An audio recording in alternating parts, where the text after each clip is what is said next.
two types of Americans, those who live in New York and those who wish they could.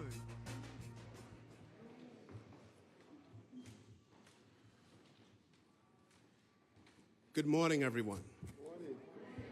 My name is Javel Reed, and I serve as the proud principal here at Chelsea Career and Technical Education High School. It is an honor to welcome you all here today.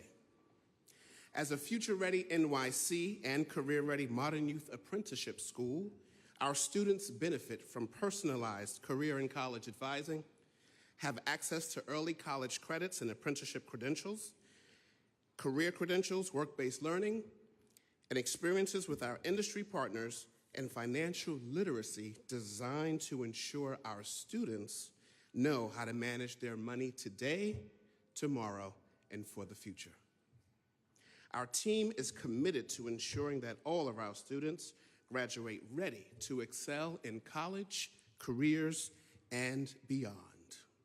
Today, we are especially privileged to welcome two distinguished guests who have been steadfast champions of education, career-connected learning, and workforce development in our great city, Mayor Eric Adams and Chancellor Melissa Aviles Ramos.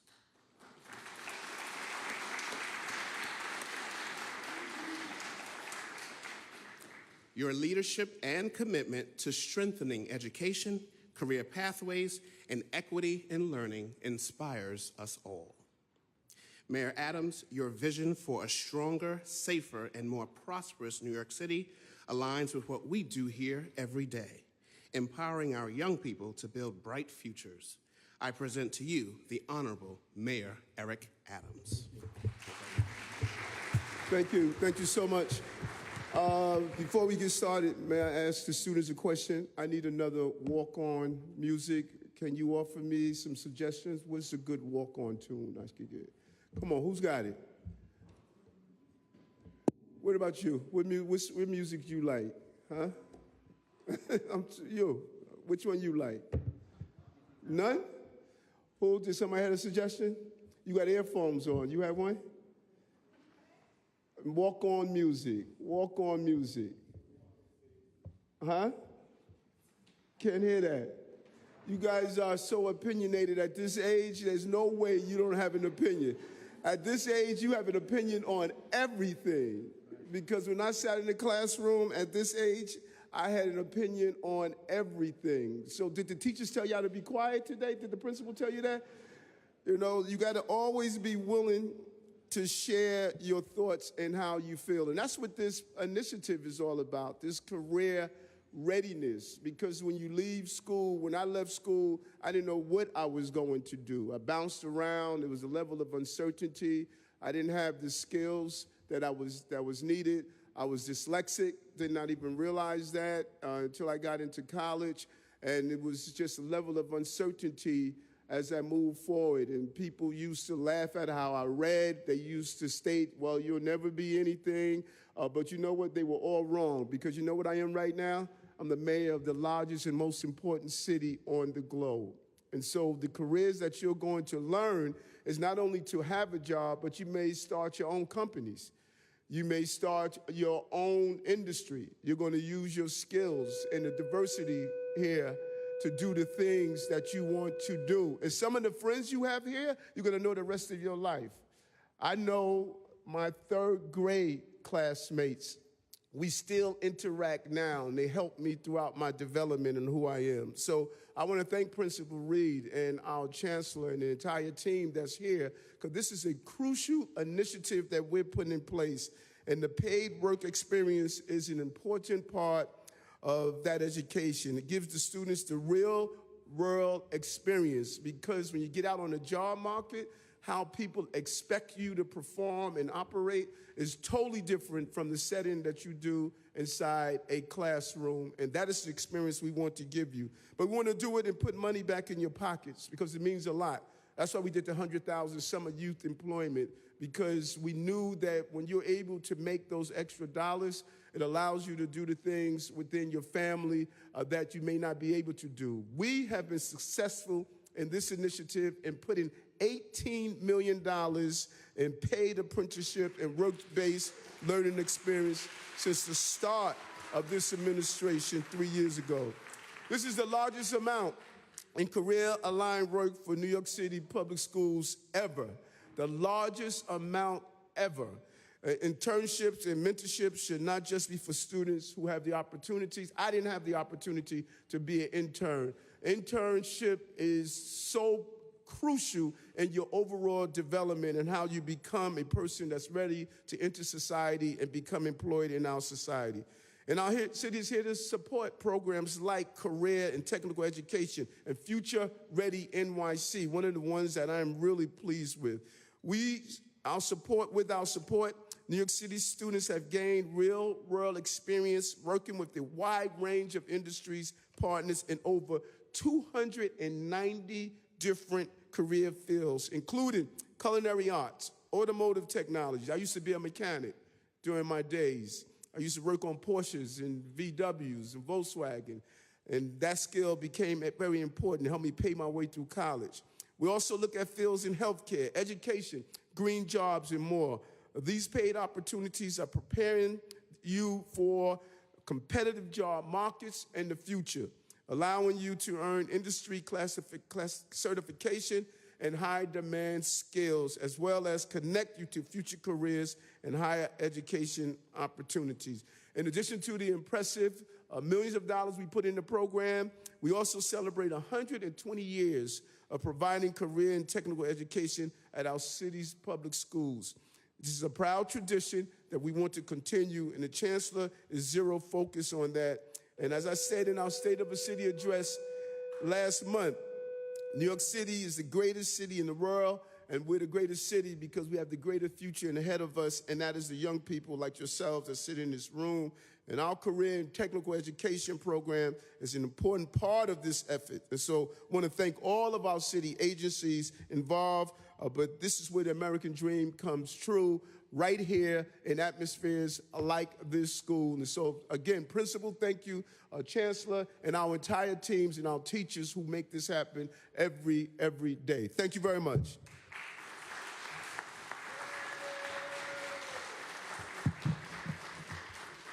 Thank you very much, Mayor Adams. Chancellor Aviles Ramos, under your leadership, we have seen a renewed focus on career-connected learning and educational excellence, and we are proud to be a part of that movement. Please join me in welcoming our Chancellor, Melissa Aviles Ramos.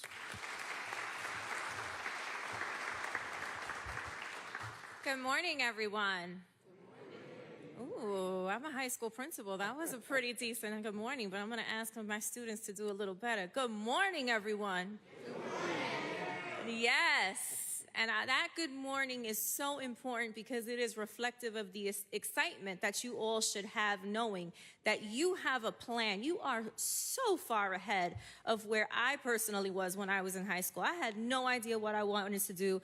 All I knew is that I liked to read, and maybe I wanted to be a journalist, maybe I wanted to be a teacher, maybe I wanted to be a lawyer.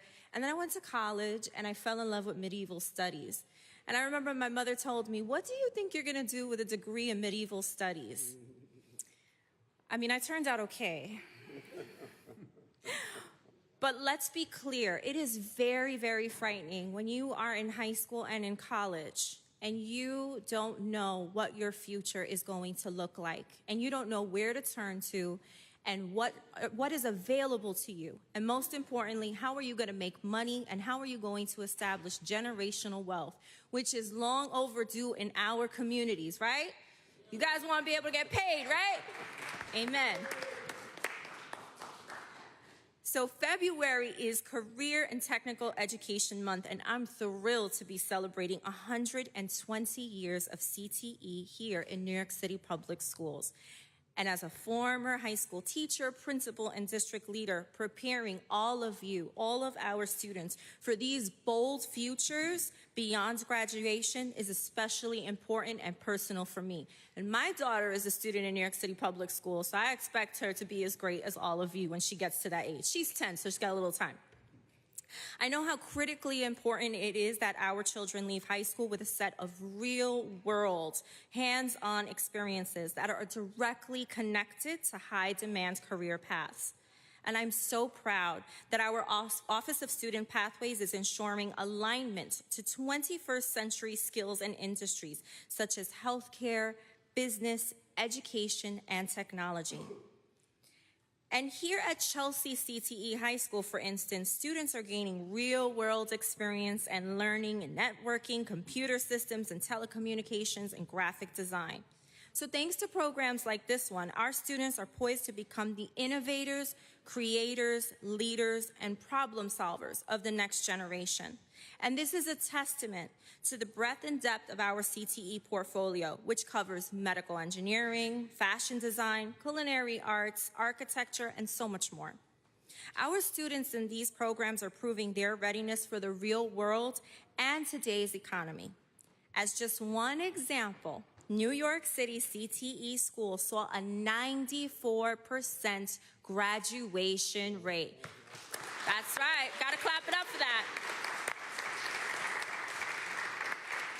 And I want to thank amazing leaders like Principal Reed who make that happen every single day. Not only ensuring that all of you have everything that you need to do this great work and get ready for these bold futures ahead of you, but also pouring into your teachers to make sure they have what they need to show up for you every single day. So thank you, Principal Reed.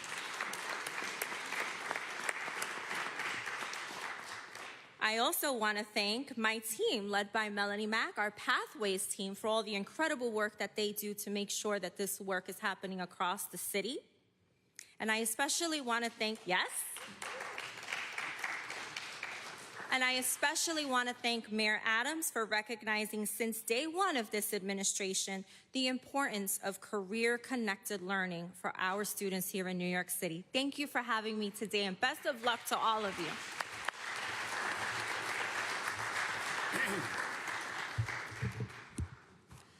For over 36 years, Mr. John Tebbett has been a CTE educator, impacting thousands of students throughout his illustrious career. He serves as our Cisco Networking Academy teacher, as well as an adjunct professor through our Future Ready NYC partnership with CUNY's LaGuardia Community College. Let's now hear a few words from our very own Mr. Tebbett.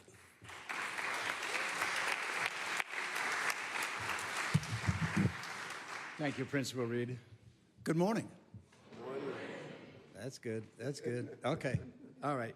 As you all know, I'm John Tebbett. I have been here at Chelsea, actually, for 36 years, all my teaching career, right?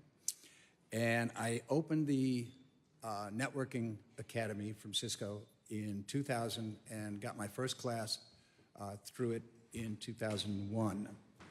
So the curriculum that is provided is a superb curriculum. It's great. When Cisco created it, they engaged the best educators, and the latest study results about education, along with their engineers, to create the curriculum. Right? It is multimodal. It includes videos. It includes interactive activities, self-checks of knowledge retained. It is extremely well scaffolded. There are on-ramps for students at all capabilities to get in and learn the material. They use a simulation software, which my students will, of course, recognize. That's Packet Tracer, all right? And it has, in using these techniques, it is years ahead of general education because they were doing that when they started it back in 2000, actually 1998, I believe, okay? Okay. The curriculum itself within the NetAcad trains both the hands and the mind. It develops critical thinking, creative thinking. It develops organizational skills, problem solving, and on top of everything else, collaborative teamwork. Students are then prepared to actually have a job out on the outside and know what it's like to be employed. And that's key. Now, the content is continually and rapidly being updated because of technology changes, okay? Cisco obviously has a direct connection with the industry. They're one of the leading industries of the provider of the equipment, okay? And they know the skills that the employers want. And this drives the testing points within the certifications. And Cisco certification is the gold standard of the country, of the world, okay? They have academies worldwide, okay? They teach it everywhere, okay? So what you're going to find is not only cybersecurity, but you're going to find networking, AI, artificial intelligence data, and programming like Python and others. They're all available through the academy, okay? So here at Chelsea, I teach a 3-year sequence. It begins with introduction to networking, moves on to switching and routing essentials, and then moves into enterprise networking and cybersecurity.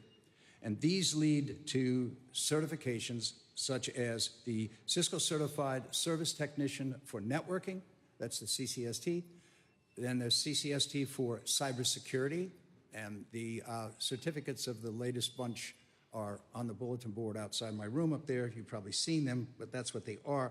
And eventually, of course, the Cisco Certified Network Associate, which is the next level up. And these are the certifications that are in demand by industry. And by getting those, your application winds up on top of the stack. That's it. Thank you. Thank you. Thank you, Mr. Mayor.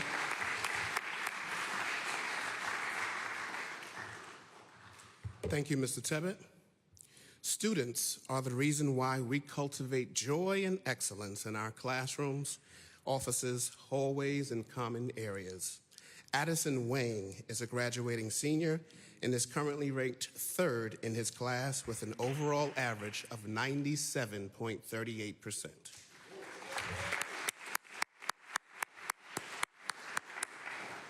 To that end, Addison will be graduating with an advanced Regents Diploma with CTE endorsements in Cisco networking. While completing his academic studies, Addison continues to thrive in his apprenticeship within the New York City Public Schools Division of Instructional and Information Technology.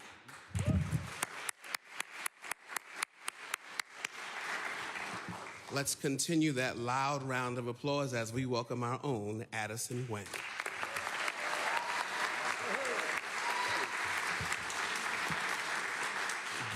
Thank you, Mr. Reed. Good morning, everyone. Good morning.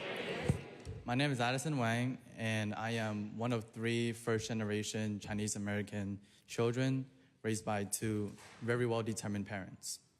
I'm a senior at Chelsea CTE High School and a career-wise apprentice for New York City Public Schools DIT team. My family has sacrificed so much to give opportunities they never had. And for me, that opportunity lied in cybersecurity. At Chelsea CTE, I found my passion, learning Cisco networking, protecting systems, and responding to security incidents. Every challenge I faced along the road has only made me more resilient. As a junior cybersecurity analyst, I've had the honor of working alongside the professionals who safeguard the technology that keeps our city running. Every day I grow, thinking critically, solving problems, and preparing for the ever-changing world of technology. My schoolmates and I push each other to be better every day. And today, at 17 years old, I can proudly say I am excited about the world of work, and I feel prepared to face the unknown. To the CareerWise organization, my DIIT supervisor, Jenny, my principal, Mr. Reed, my CTE teachers, Mr. Tebbett and Ms. Scott, and all of my other amazing teachers, thank you for believing in me. To my friends and family, your support means everything. I also want to take a moment to thank Mayor Adams and Chancellor Aviles Ramos for supporting CTE programs that give students like me a real shot at success. Please continue investing in these programs because they change lives. Thank you.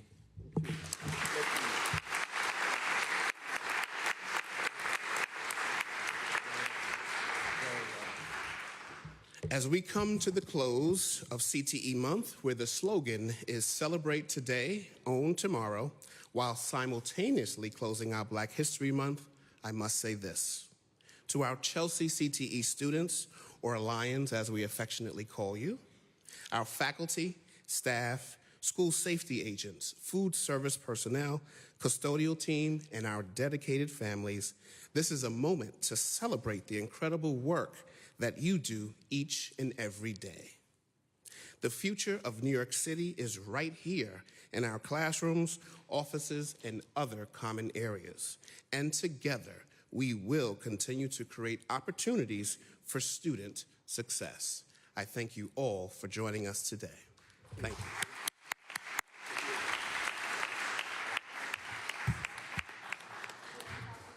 Marsha. So I have a question, Mr. Mayor. When you were talking to the students, you told them that you didn't know what you wanted to be when you were growing up.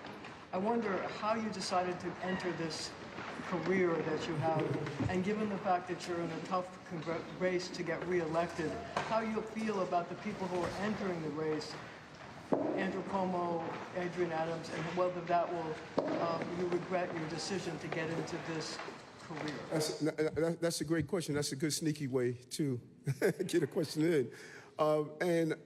You know, what you asked, Marsha, is so important because leaving high school, I had no direction. I think as the chancellor stated, I was just unsure.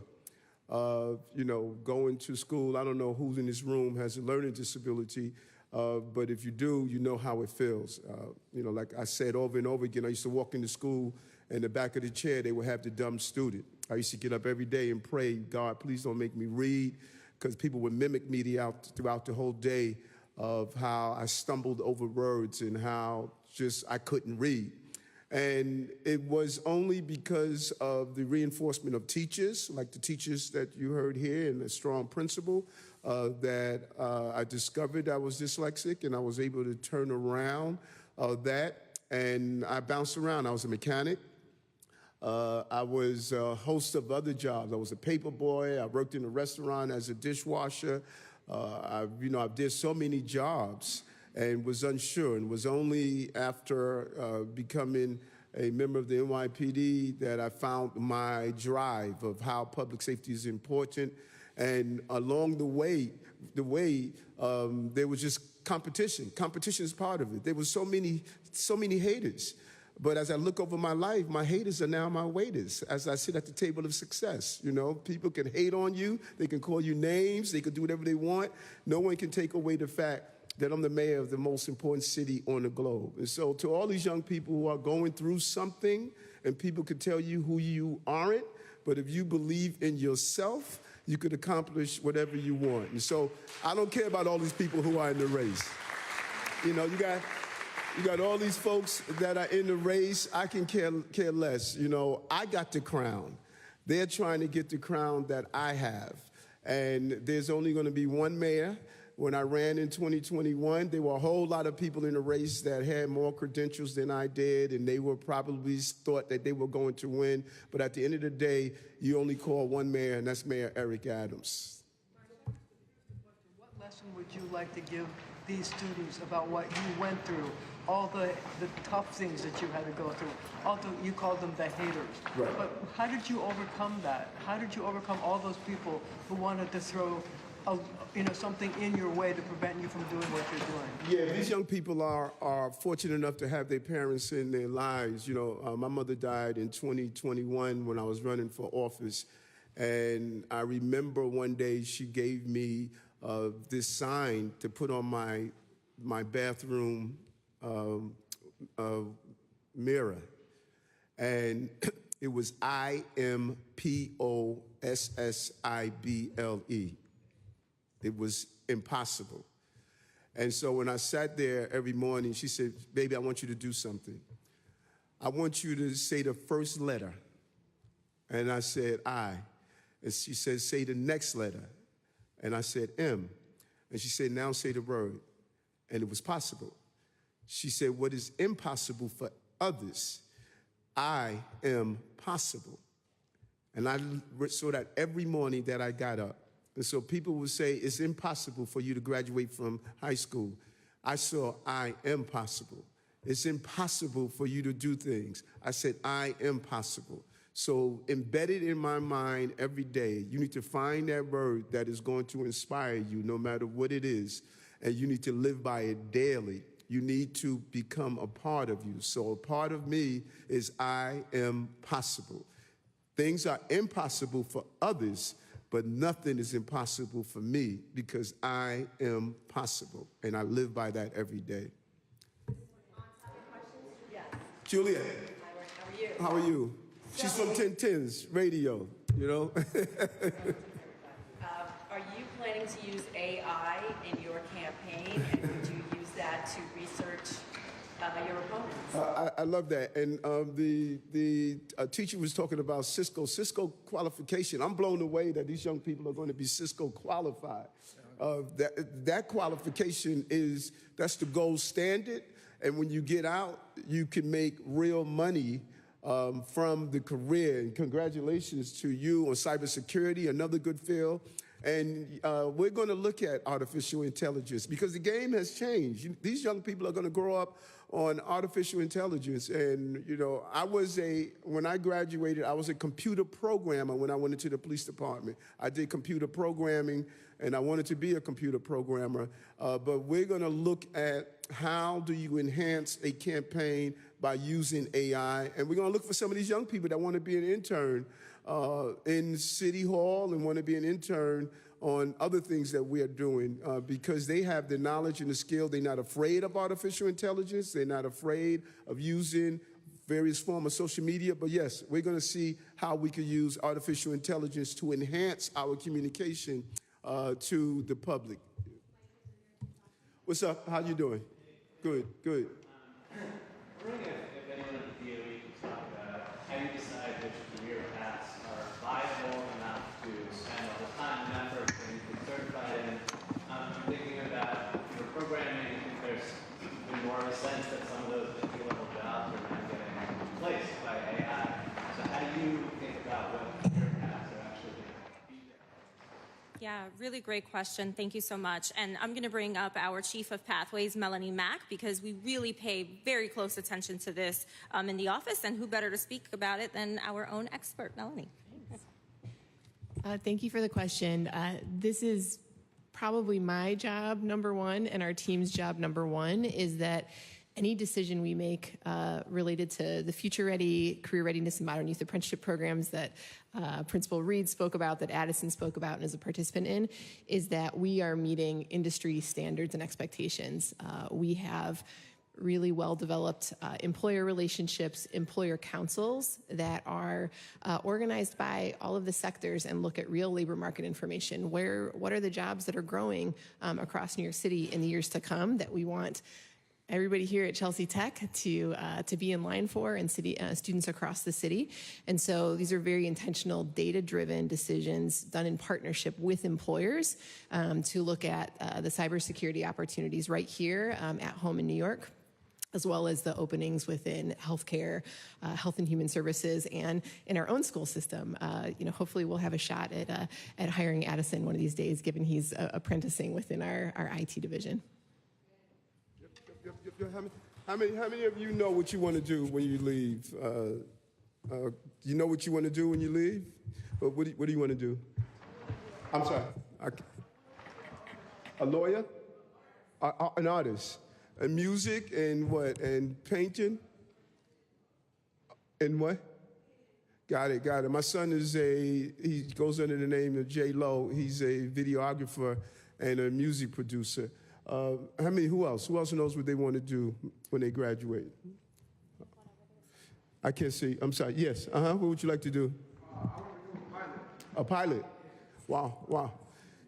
Commissioner Stewart from the NYPD, the Deputy Commissioner of Community Affairs, he's teaching young people how to fly and how to get their pilot license. You know, all these planes, what they're doing nowadays, you know, I'm almost afraid to get on planes, you know, to be pilot. Who else? Does anyone else know? Yes. What I want to do is that I want to learn more about the animation industry. You want to what? The animation industry. Animation industry. Big industry. Animation is a game changer from video games playing to teaching people how to do professional things. We want to build out an animation industry here in the city. Other cities are doing a better job, but we think is huge. That's a huge industry, and that's a great profession to go into. Who else? Anyone else know? Yes, ma'am. A nurse. Oh my God, let's hire you right away. You know, we have a nursing shortage in the city. We have a real nursing shortage in the city. And you know, nursing is more than just the medical part of it. Well, during the last days of my mother's life, there was a nurse that was in the room with her every day, and she didn't just check her vitals. She would come in, she would really give her just this personal touch. And, you know, nursing is a calling. You have to really care about your patients, but we need nurses in all of our schools. That's a great career. Anyone else? Teacher. Okay, you got, you know, when you grow up, you a couple more, you know, years you got to do before you get older. You know, anyone else know what you want to do? Yes, in the red hat in the back. What? Oh, you know, when we did our youth town halls, two things came up in every town hall: public safety, mental health. You know, you guys and ladies, what you're going through right now is unimaginable. You know, the mental health issue, and you probably know it. You probably know it for your friends and your loved ones. Social media has a lot to do with it. We never had this level of social media contact, and you're going to need mental health professionals who understand you and be willing so that you can feel comfortable about engaging in what you're feeling. Depression is high, suicidal ideations are high, the loneliness feelings are high, being judged is a real issue. There's a great book called Anxious Generation that I would encourage all of you to read on, you know, why your role as a mental health professional is important. We have, what is the video we do, the online, TeenSpace. Are you familiar with TeenSpace? TeenSpace allows you to go online and get mental health support, and it's really needed. Anyone else want more? Anyone else? Yes, sir. I'm sorry? Transportation industry? And yeah, like I said, I was a mechanic. You know, I used to fix Porsches and Volkswagens. I was a mechanic. And, you know, I used to do my little street hustle and fix people cars on the side of the road.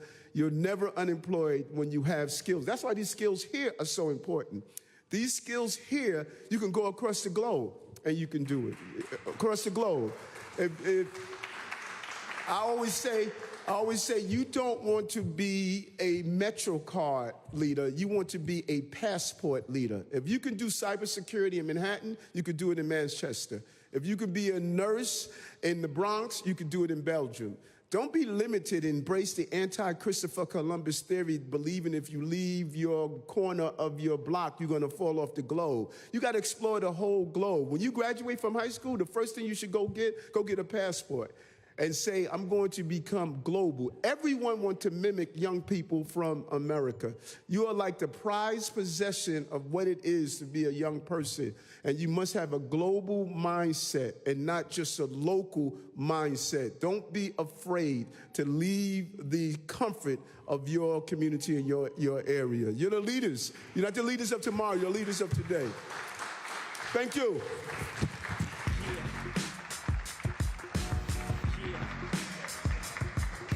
Stay focused, no distractions, and grind. Stay focused, no distractions, and grind. There are only two types of Americans: those who live in New York and those who wish they could.